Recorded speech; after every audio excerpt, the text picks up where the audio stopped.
But this is a really marvelous view we got just yesterday of the whole flow field that I think, too bad there's a cloud here, but it sort of shows you the whole flow field. There's Pu'uo'o way back there. That's like 14 miles away.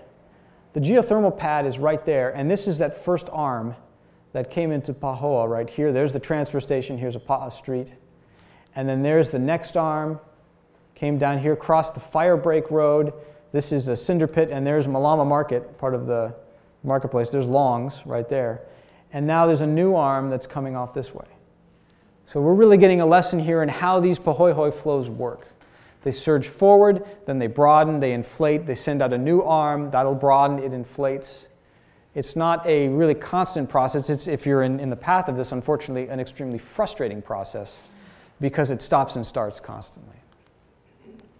So as of today, based on the most current information, the overflight and the field visits we had yesterday and some satellite imagery that's been coming down, we know this thing remains active. We see flows, even though the front is stalled about a half a mile from the marketplace. There's the marketplace right there, and there's the flow front. Even though that's stalled and isn't moving forward, we know that that flow is inflating. And we also know that just a couple hundred yards behind the flow front, there is activity.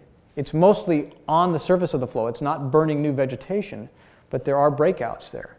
So this flow remains active, but there's also a lobe that's coming off to the north around this area that may head off in this direction and miss the marketplace area entirely, if that becomes the dominant arm for this. And that, at this point, unfortunately, is a very big if. We just can't say which lobe will get the balance of the lava budget.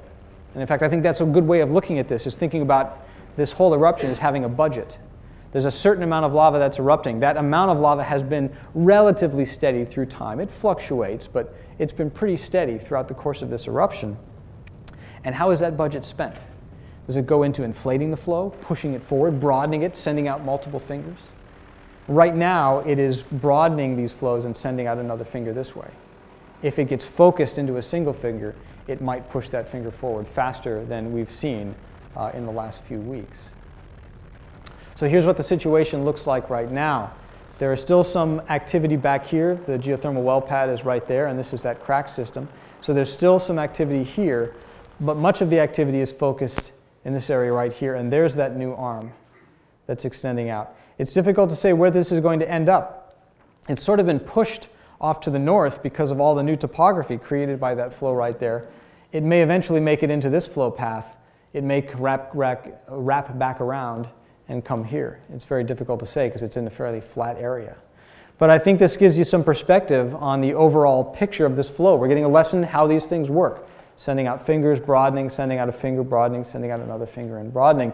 And that's how this large flow field here, which in gray, that's the 1983 to 2013 flow field.